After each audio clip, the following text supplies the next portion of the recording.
소년부 친구들, 안녕하세요. 한 주간도 하나님 사랑 안에 건강하게 잘 지냈나요? 오늘은 사순절 첫째 주일이에요. 사순절은 부활주일 전 주일을 뺀 40일을 말해요. 사순절은 사복음서에 기록된 예수님을 깊이 생각하고 예수님을 따르는 제자로서 나를 돌아보는 시간이에요. 오늘은 구원자 예수님을 만날 거예요. 베드로처럼 주는 그리스도시요 살아계신 하나님의 아들이십니다의 고백이 우리 친구들의 믿음의 고백으로 드려지는 한 주간이 되길 축복해요. 오늘도 영이신 하나님께 영과 진리 안에 예배 드려요. 우리 같이 나는 예배자입니다. 찬양해요.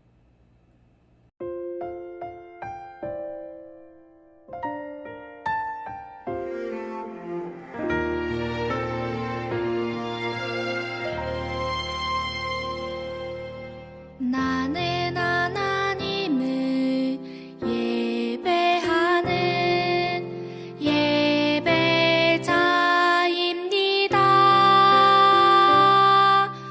내가 서 있는 곳 어디서나 하나님을 예배합니다. 내 영혼 거룩한 은혜를 향하여 내 마음 완전한 하나님 향하여 이곳에서 바로 이 시간 하나님을 예배합니다.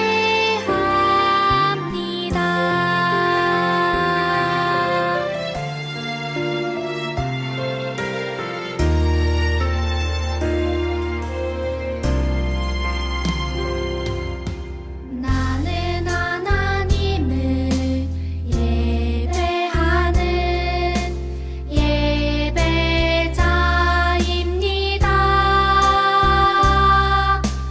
내가 서 있는 곳 어디서나 하나님을 예배합니다.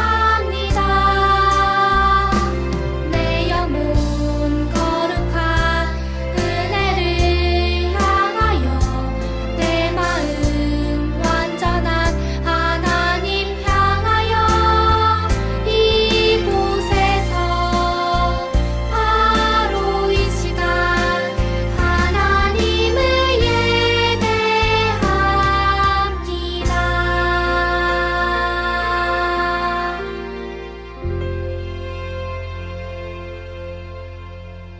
하나님 아버지, 혼란하고 힘든 세상 속에서 이렇게 영상으로나마 예배드릴 수 있게 허락해 주심 감사합니다. 우리가 비록 얼굴 보고 예배드리지 못하더라도 늘 하나님을 생각하는 마음 변치 않도록 도와주세요. 우리의 건강과 안전도 주님께서 주관하여 주실 것을 믿습니다. 오늘도 우리의 건강을 지켜주세요. 사순절 기간 동안 더욱 예수님의 보혈과 십자가를 생각하며 살아가는 우리 친구들 되길 소망합니다. 삶 속에서 늘 예수님의 사랑을 잊지 않고 살아가도록 도와주세요. 감사드리며 예수님 이름으로 기도드렸습니다. 아멘. 오늘 하나님께서 우리에게 주신 말씀은 구원자 예수님입니다. 우리 같이 마태복음 26장 39절 말씀을 읽어요. 조금 나아가사 얼굴을 땅에 대시고 엎드려 기도하여 이르시되 내 아버지여 만일 할만하시거든 이 잔을 내게서 지나가게 하옵소서. 그러나 나의 원대로 마시옵고 아버지의 원대로 하옵소서 하시고. 친구들, 네모 안에 들어갈 말은 무엇일까요? 이것은 창세기를 한 문장으로 표현한 거예요. 이 문장을 우리 같이 완성해 보아요. 창세기는 약속의 책이다. 어려운 말로는 창세기는 언약의 책이에요. 창세기에는 10개의 약속이 들어있어요. 하나님이 아브라함과 이삭과 야곱에게 주신 10개의 약속이 들어있어요. 하나님은 아브라함을 부르셔서 큰 민족 국가 이스라엘의 꿈을 주세요. 아브라함을 통해 큰 민족 국가 이스라엘을 이루어 제사장 나라로 하나님만 섬기며 복을 받으며 살 꿈을 주세요. 그래서 이 꿈을 이루는 데 필요한 큰 민족, 땅, 통치권을 어떻게 이루어 가실지 약속하세요. 이 10개의 약속이 들어있는 책이 창세기예요. 그래서 우리는 창세기를 읽을 때는 아브라함, 이삭, 야곱에게 주신 10개의 약속을 찾으며 읽어야 잘 읽는 거예요. 하나님은 일을 시작하시기 전에 먼저 말씀을 주시지요. 그리고 때가 되면 이 말씀을 이루어 가세요.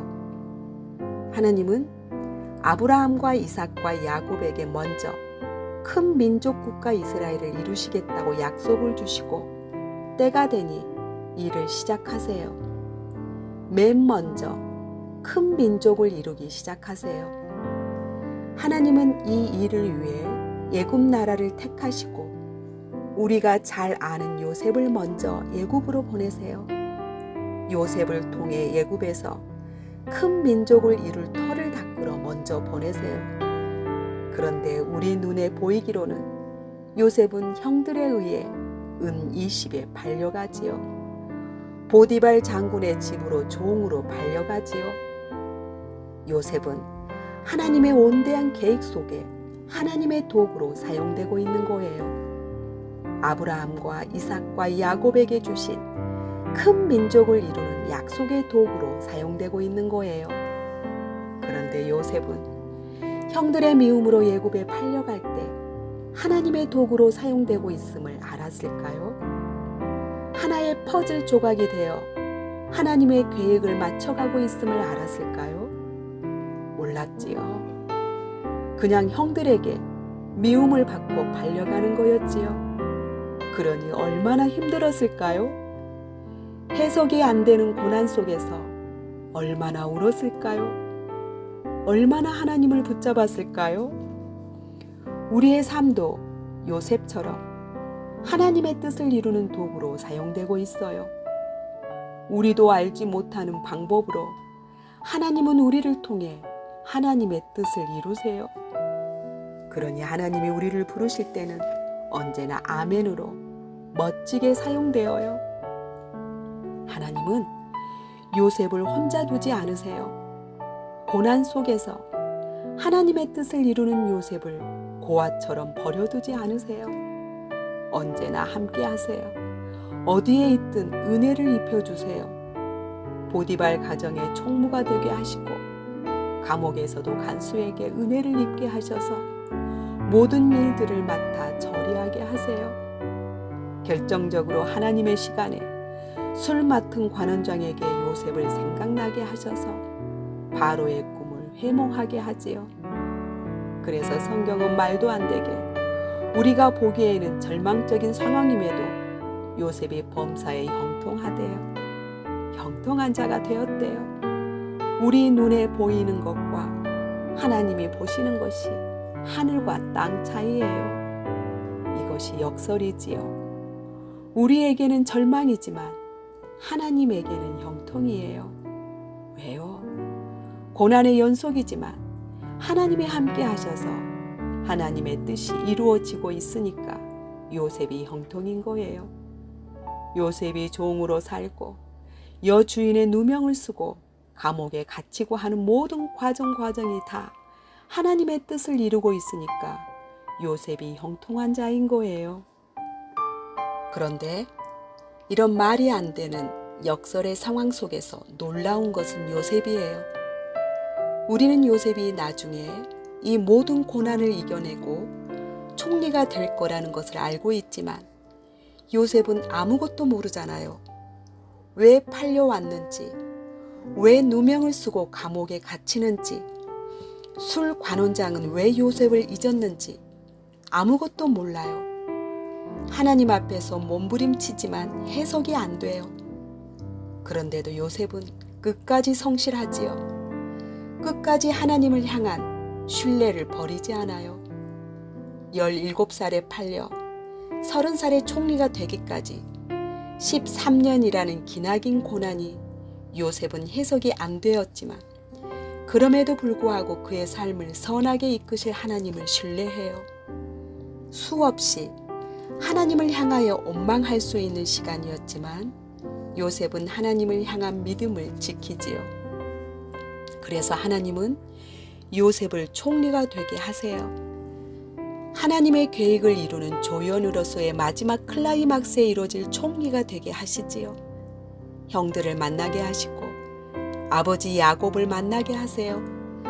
70명의 야곱의 가족들이 애굽으로 들어와 고센 땅에 자리를 잡게 하시고 약속하신 대로 고센 땅에서 큰 민족으로 자라갈 토대를 마련하게 하시지요. 그리고 요셉은 그의 긴 고난을 해석해요. 창세기 50장 20절이에요. 우리 같이 이 말씀을 읽어볼까요? 당신들은 나를 해하려 하였으나 하나님은 그것을 선으로 바꾸사 오늘과 같이 많은 백성의 생명을 구원하게 하시려 하셨나니. 이 말씀은 요셉이 형들에게 한 말이에요. 아버지가 돌아가시자 요셉의 형들이 두려워해요. 아버지가 안 계시니까 요셉이 형들이 요셉을 팔아넘긴 죄를 물어 복수할까봐 불안해해요. 그러자 요셉은 하나님이 하신 일을 해석해줘요. 생명 구원을 위해 형들과 요셉을 어떻게 선하게 사용하셨는지 해석해줘요. 형님들, 두려워하지 말아요. 걱정하지 말아요. 하나님은 형님들이 저를 애굽에 파신 일까지도 생명을 구원하시는 하나님의 선한 계획을 위해 사용하셨어요. 우리는 모두 다 하나님의 생명 구원을 위한 도구로 쓰임 받았어요. 이처럼 요셉은 형들에 의해 팔리우고 애굽 사람의 손에 팔리웠지만 결국에는 하나님의 크신 손에 의해 형들과 애굽 사람의 생명까지 구원하는 일에 멋지게 사용되었어요. 요셉을 통해 하나님이 하신 생명을 구원하는 일은 성경 전체의 주제예요. 하나님은 죄인의 생명을 구원하는 일을 창세기에서 요셉을 통해 일하시고 지금까지도 그 일을 하고 계세요. 하나님은 죄인의 생명을 구원하시고자 직접 사람으로 오세요. 예수라는 이름으로 오세요. 예수 이름의 뜻이 죄에서 사람의 생명을 구원하시고자 오셨음을 알려주지요. 예수님은 목수의 아들로 이 땅에 오셔서 온전한 사람으로 사세요. 그리고 30세가 되었을 때 하나님 나라 일을 시작하시지요. 회개하라, 천국이 가까이 왔느니라 외치세요. 여우도 굴이 있고 공중에 새도 거처가 있지만 예수님은 머리 둘 곳이 없이 사시면서 열심히 하나님 나라를 이루는 삶을 사세요. 온 세상이 그를 따른다고 할 만큼 인기가 있었지만 예수님은 오직 이름처럼 사람의 생명을 구원하는 일을 이루시는 데만 집중하며 사세요. 이제 마지막 일이 하나 남았어요. 이 땅에 오셔서 최후로 이루셔야 할 사역이 하나 남으셨어요. 예수님은 이 일을 향하여 지금까지 3년 동안 제자들을 부르시고 아픈 사람을 고치시고 죽은 자를 살리시며 생명을 구원하는 일을 하셨어요. 그리고 내일이면 마지막 남은 일, 십자가를 지시고 온 세상의 죄를 대신 지시고 죽으셔야 해요. 예수님은 십자가를 앞에 두고 하나님 앞에 간절히 기도하세요. 우리 그 예수님을 만나러 성경 이야기 속으로 들어가 볼까요? 예수님은 매번 해오셨던 습관 따라 감람산을 오르세요. 그동안 이 땅에서 하나님 나라를 이루시며 이른 새벽에 조용한 시간에 큰 일을 마치고 기도해 오셨던 것처럼 십자가를 앞에 두고 하나님 아빠의 뜻에 온전히 순종할 힘을 얻기 위해 겟세마네 동산을 오르세요. 다른 제자들은 기다리게 하고 베드로와 야고보와 요한만 데리시고 기도하러 가세요. 예수님은 온전한 사람이시기에 십자가를 지시는 일이 죽을 만큼 고민되셨어요. 심히 두렵고 무섭고 슬프셨어요. 그래서 세 제자에게 말씀하세요. 얘들아, 내가 죽을 만큼 힘들다.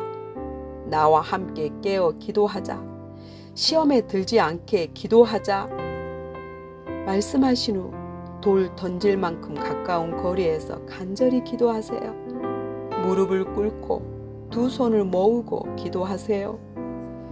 기도하는 자세만 봐도 예수님이 얼만큼 간절히 기도했는지 알 수 있어요.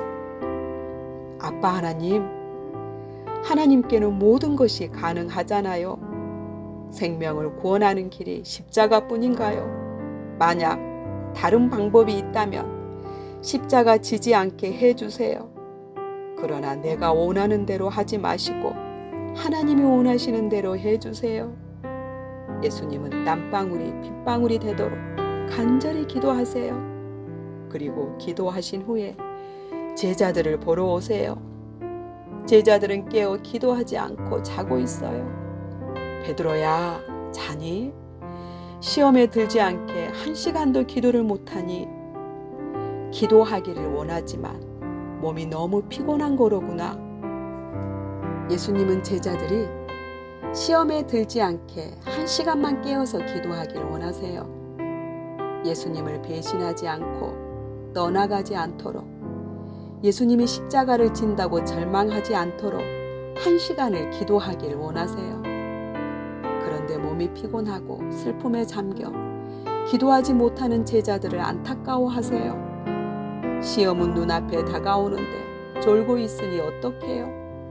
졸고 있는 이 시간에도 예수님을 죽이려는 사단의 세력들은 예수님을 잡으려고 가까이 오고 있어요. 그러기에 예수님은 사단의 세력들을 이기시고 사명을 감당하시려고 간절히 기도하시는 거예요. 예수님은 제자들이 예수님을 배반하고 뿔뿔이 흩어질 것을 알고 계세요. 그러기에 시험에 들지 않도록 기도해라 말씀하시는 거예요. 예수님은 자고 있는 제자들을 안타까워하시며 다시 기도하러 가세요. 예수님은 처음처럼 다시 두 번째 기도를 간절히 드리기 시작하세요. 아빠 하나님, 십자가를 질 자가 저뿐입니까? 다른 이는 없습니까? 만약 저만이 이 십자가를 져야 한다면 제가 지겠습니다. 예수님은 하나님의 뜻에 순종하세요. 십자가는 예수님만이 져야 할 사명임을 알기에 인간으로서의 두려움과 걱정과 슬픔을 내려놓고 하나님의 뜻에 순종할 것을 결심하세요. 예수님은 두 번째 기도 후에 제자들을 보러 오세요. 그런데 제자들은 여전히 졸아요. 예수님은 얼마나 안타까우실까요? 얘들아, 시험에 들지 않게 기도해라. 1시간만 기도해라. 너희들이 마음은 원하는데 몸이 연약하구나. 친구들, 꼭 기억해요. 이 세상 살면서 시험에 들지 않는 길은 1시간 기도하는 거예요. 예수님이 가르쳐 주셨어요. 1시간 기도를 통해 사단을 이길 힘을 하나님으로부터 공급받아요. 하나님이 주세요. 예수님은 세 번째 기도하러 가세요. 그리고 또 십자가를 놓고 간절히 기도하세요. 예수님이 3번이나 간절히 기도할 만큼 십자가를 지시는 일은 하나님 아빠의 도우심과 능력이 필요했어요. 하나님의 사람인 우리들도 하나님의 사람으로 살아가려면 기도 없이는 살 수 없어요. 한 시간의 기도로 하나님의 도우심과 능력을 힘입지 않고는 방해하는 사단의 시험을 이길 수 없어요. 예수님도 하나님이 보내신 뜻에 온전히 순종하기 위해 땀방울이 빗방울이 되도록 기도하시잖아요. 3번이나 기도하시잖아요. 우리들도 기도해요. 사단의 시험을 물리칠 힘을 얻도록 기도해요. 3번의 기도를 마치신 예수님은 당당히 걸어 나오세요. 이제 되었다. 때가 되었다. 일어나라. 함께 가보자. 나를 파는 자가 가까이 왔느니라. 기도를 통해 예수님은 하나님의 생명 구원의 길에 온전히 순종할 준비가 되셨어요. 구원자로 이 땅에 오실 목적을 이루드릴 준비가 되셨어요. 그리고 기록된 대로 죄인의 손에 팔리세요. 그리고 처절하게 십자가 위에서 하나님 아빠께 버림받아요. 그러나 시험에 들지 않게 기도하지 않은 제자들은 예수님을 배신하고 뿔뿔이 흩어지지요. 겟세마네 동산에서 3번의 기도로 마지막 최후의 사명, 십자가 지실 준비를 하신 예수님은 모든 힘을 빼시고 사명에 몸을 맡기세요. 죄인의 손에 팔리고 제자들에게 배반당하고 하나님 아빠께도 십자가 위에서 버림받으세요. 온전히 구원자로서 사명을 예수 이름처럼 살아내세요. 우리들도 예수님처럼 나를 부인하고 내게 주어진 십자가 지고 예수님을 따라가요. 우리는 예수님을 따라가는 예수님의 제자이니까요. 친구들, 예수님은 구원자세요. 죄로 인해 죽을 우리들을 살리신 구원자세요. 말할 수 없는 고통과 아픔 속에서도 예수님이 지실 십자가를 지셨어요. 예수님의 제자인 우리들도 나에게 주어진 십자가 지고 예수님을 따라가요.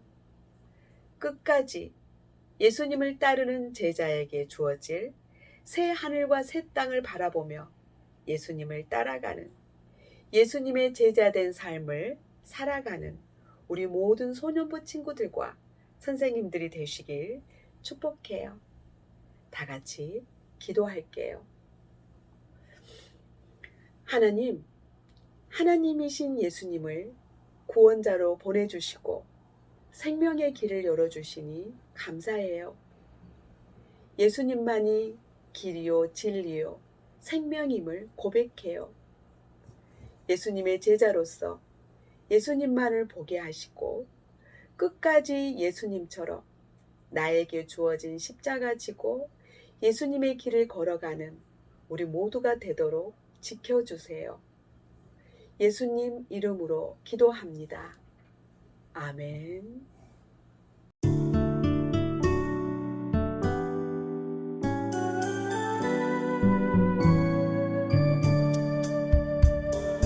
사랑하며 살래요 예수님처럼 사랑하며 살래요 예수님처럼 사랑하며 살래요 예수님처럼 사랑해 예수님처럼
주기도문 하심으로 오늘의 예배를 마치도록 하겠습니다. 하늘에 계신 우리 아버지, 아버지의 이름을 거룩하게 하시며 아버지의 나라가 오게 하시며 아버지의 뜻이 하늘에서와 같이 땅에서도 이루어지게 하소서. 오늘 우리에게 일용할 양식을 주시고 우리가 우리에게 잘못한 사람을 용서하여 준 것 같이 우리 죄를 용서하여 주시고 우리를 시험에 빠지지 않게 하시고 악에서 구하소서. 나라와 권능과 영광이 영원히 아버지의 것입니다. 아멘.